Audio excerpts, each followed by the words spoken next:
என்பதனும் மேலான தமிழ் பெருங்குடி மக்களே, உங்கள் அனைவருக்கும் மேலரசம்பட்டு சண்முகத்தின் பணிவான வணக்கங்கள். அன்பு உறவுகளே, நம்முடைய சேனலை நீங்கள் பார்ப்பது இதுவே முதல் முறையாக இருந்தால் நம்முடைய காணொளிகள் தொடர்ந்து உங்களுக்கு வர வேண்டுமென்றால் உடனே சப்ஸ்கிரைப் செய்து கொள்ளுங்கள். தொடர்ந்து நம்முடைய காணொளி பற்றின உங்களுடைய மேலான கருத்துக்களை கருத்துரை பகுதியிலே தவறாமல் பதிவு செய்யுங்கள். அன்பு உறவுகளே, வாருங்கள் இப்பொழுது காணொளிக்குள்ளே செல்லுவோம். அமைச்சர் துரைமுருகன் அவர்கள் வேலூர் மாவட்டம் அணைக்கட்டு சட்டமன்ற தொகுதிக்கு உட்பட்ட அணைக்கட்டு சுற்று வட்டார கிராமங்களில் வாக்கு சேகரிப்பதற்கு சென்றிருக்கிறார். ஆனால் அமைச்சர் துரைமுருகன் அவர்களை காரில் இருந்து கீழே இறங்குவதற்கு கூட அனுமதிக்கவில்லையாம் அந்த மக்கள். காரணம் என்ன? அந்த அளவிற்கு மக்களோடு மக்களாக இணக்கமாக மாறி இருந்திருக்கிறார் துரைமுருகன். வெக்கமில்லை ஒரு அமைச்சர். தொடர்ந்து 4-5 முறை காட்பாடி தொகுதியில் ஜெயிச்சிருக்கீங்க. வேலூர் மாவட்டத்தில் ஒரு புகழ்பெற்ற அமைச்சர் நீங்க. உங்களுக்கு மக்கள் மத்தியில் வரவேற்பு என்ன லட்சணத்தில் இருக்குதுன்னு பார்த்தீங்களா? அதுக்கு காரணம் உங்களுடைய மக்கள் பணி. உன் மகன் பாராளுமன்ற உறுப்பினராக கடந்த 2019ஆம் ஆண்டு பல 100 கோடியை தொகுதி மக்களுக்கு கொட்டி கொடுத்து வாக்குகளை விலை பேசி வாங்கி வெற்றி பெற வச்சுட்டேன். 5 வருஷம் வீட்டில் உட்கார வச்சு கோடி மேலே படுத்து தூங்குனீங்க அப்பனும் பிள்ளையும். இப்போ மீண்டும் இன்னொரு 5 வருஷத்துக்கு எம்பி சீட்டை விலைக்கு வாங்கிடலாம் அப்படின்னு மக்கள் கிட்ட போறீங்க. அதுலேயும் உன் மகன் வந்துட்டு தேர்தல் பிரச்சாரத்தில் பெருமையாக பேசிக்கிறாரு. வேலூர் தொகுதியில் நம்ம தான் வெற்றி பெற போகிறோம். திமுகவை வந்துட்டு வேலூர் தொகுதியிலெல்லாம் அவ்வளோ எளிதில் யாராலையும் வீழ்த்த முடியாது. வீழ்த்துற அளவுக்கு வேற எந்த கட்சிக்கு அங்கே அவ்வளவு பலம் இல்லை அப்படின்னு சொல்கிறாரு கதிர் ஆனந்த். ஆனந்துக்கு ஒரு சில கேள்விகளை நான் முன்வைக்கிறேன்.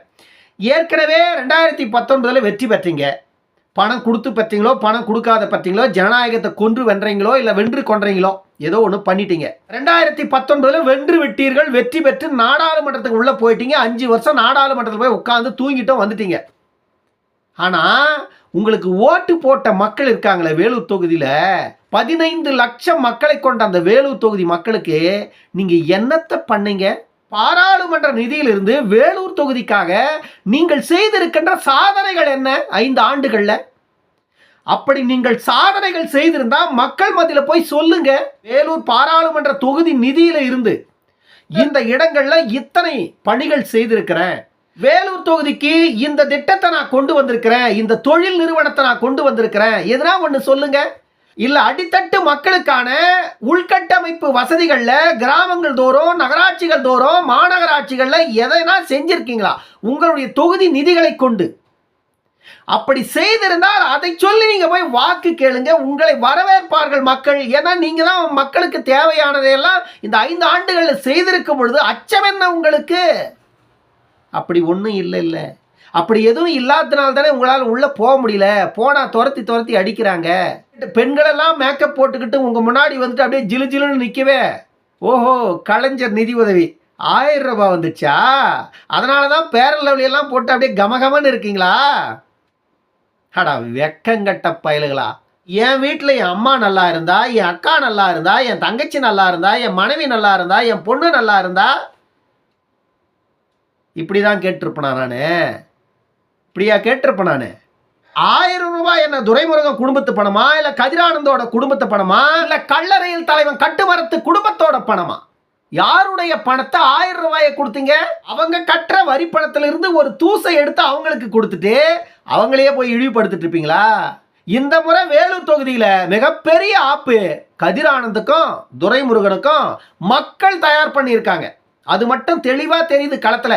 எத்த இடத்துல பாத்தீங்களா துரத்தி அடிக்கிறாங்க மக்கள். திமுக ஆட்சிக்கு வரும்பொழுதெல்லாம் உங்க அப்பன் துரைமுருகன் தான் பொதுப்பணித்துறை அமைச்சராக இருந்தார். ஆனா மேலரசம்பட்டு அணை அப்படிங்கிறது பிரிட்டிஷ்கார ஆட்சி காலத்தில் இருந்து நிலுவையில் உள்ள ஒரு திட்டம்.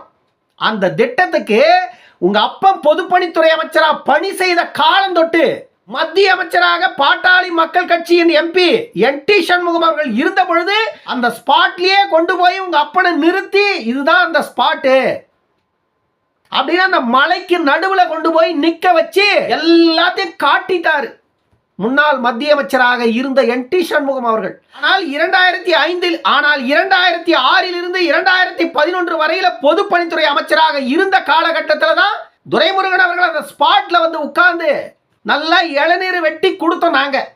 நாங்கள் கொலை கொலையா இளநீரை கொண்டு போய் வெட்டி ஒரு 10 கார்ல திமுகவுடைய ஊபிசி எல்லாரையும் கூட்டு போய் செய்ய வேண்டியது எல்லாத்தையும் செஞ்சு சிறப்பாக கவனிச்சு அனுப்பிச்சோம்.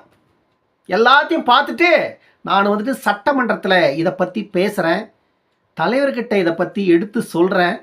எடுத்து சொல்லி என்ன பண்ண முடியுமோ சண்முகத்துக்கிட்ட பேசி இந்த திட்டத்தை நம்ம நிறைவேற்றிடுவோம் அப்படின்னு சொல்லிட்டு அங்கிருந்து போனவர் தான். இது நடந்தது 2006. ஆனால் 2011 வரைக்கும் பொதுப்பணித்துறை அமைச்சராக இருந்தார். ஒரு ஆணிய கூட புடுங்கல துரைமுருகன். ஆனால் இன்றைக்கு மாநில நீர்வளத்துறை அமைச்சராக பணியாற்றுங்க. நீர்வளத்துறையில எவ்வளவு பெரிய ஓட்டைகள் இருக்குதுன்னு எதுனா தெரியுமா துரைமுருகனுக்கு? அந்த நீர்வளத்துறையில இருக்கிற ஓட்டைகளை அடைக்கிறதுக்கு இந்த 3 ஆண்டுகள்ல எங்கேனா ஒரு கல் எடுத்து வைத்திருக்கிறீர்களா துரைமுருகன் அவர்களே? ஆனால் நீங்கள் மாநில அமைச்சர், உங்க மக வந்துட்டு பாராளுமன்ற உறுப்பினர் 5 ஆண்டுகள் முடிச்சிட்டாரு. மீண்டும் 5 ஆண்டுகள் பாராளுமன்றத்தில் போய் உன் மகனை தூங்க வைக்கிறதுக்காக மக்கள் கிட்ட போயிட்டு மீண்டும் மடிப்பிச்சை கேட்குறீங்க. வெக்கமில்லாத அணைக்கட்டு கனிகாபுரத்து மக்கள் எப்படி உங்களை துரத்தி அடித்தார்களோ அதே போல வேலூர் பாராளுமன்ற தொகுதிக்கு உட்பட்ட ஒவ்வொரு இடத்திலேயும் உங்களை கண்டிப்பாக வாக்கு சேகரிக்க உள்ளே நுழைய விடாமல் துரத்தி அடிக்கணும். அடித்தால் மட்டும்தான் அடுத்தடுத்த அரசியல்வாதிகளுக்கு ஒரு பயம் வரும். மக்கள் வாக்களிப்பது என்ன? உங்கள் வாழ்வியலை வளர்த்துக் கொள்வதற்கா? நீங்கள் பாராளுமன்றத்திலும் சட்டமன்றத்திலும் போய் படுத்து தூங்கிட்டு வர்றதுக்கா? இல்ல உங்களுக்கு 2 லட்சம் ரூபாய் 3 லட்சம் ரூபாய் மாதம் சம்பளம் பெற்றுக்கொண்டு உங்க வாழ்வியலை நீங்கள் வளர்த்துக் கொண்டு சுக வாழ்க்கை வாழ்வதற்கா? மக்களுக்கான மாநில உரிமையை மீட்பதற்கும் மக்களுக்காக மத்திய அமைச்சரவையிலிருந்து கிடைக்கின்ற நிதிகளை பெற்று பாராளுமன்ற தொகுதியில் மக்களுக்கு இருக்கின்ற பிரச்சனைகளை தீர்த்து மக்களின் வாழ்வியலில் சில ஏற்றங்களை கொண்டு வருவதற்காக உங்களை அந்த மக்கள் வாக்களித்து தேர்ந்தெடுக்கிறார்கள் என்பதை புரிந்து கொள்ளணும். அரசியல் என்பது தனி மனித வாழ்வின் வளர்ச்சிக்கானது அல்ல, மாநில மக்களின் வாழ்வியல் வளர்ச்சிக்கானது அரசியல். ஆனா அந்த அரசியல் உங்களுக்கு தெரியாது. இல்ல, ஏன்னா உங்களுக்கு அந்த அரசியலை கருணாநிதி கத்துக் கொடுக்கல. கருணாநிதி கத்துக் கொடுத்தது எத்தனை கட்டிக்கலாம், எத்தனை வச்சுக்கலாம், எங்க கொள்ளையடிக்கலாம், கொள்ளையடிச்சதை எங்க பதுக்கலாம், பதுக்கியதை எப்படி மீண்டும் வெளியே கொண்டு வரலான்னு இதையெல்லாம் கத்துக் கொடுத்துட்டு போனவர் உங்க தலைவர் கருணாநிதி.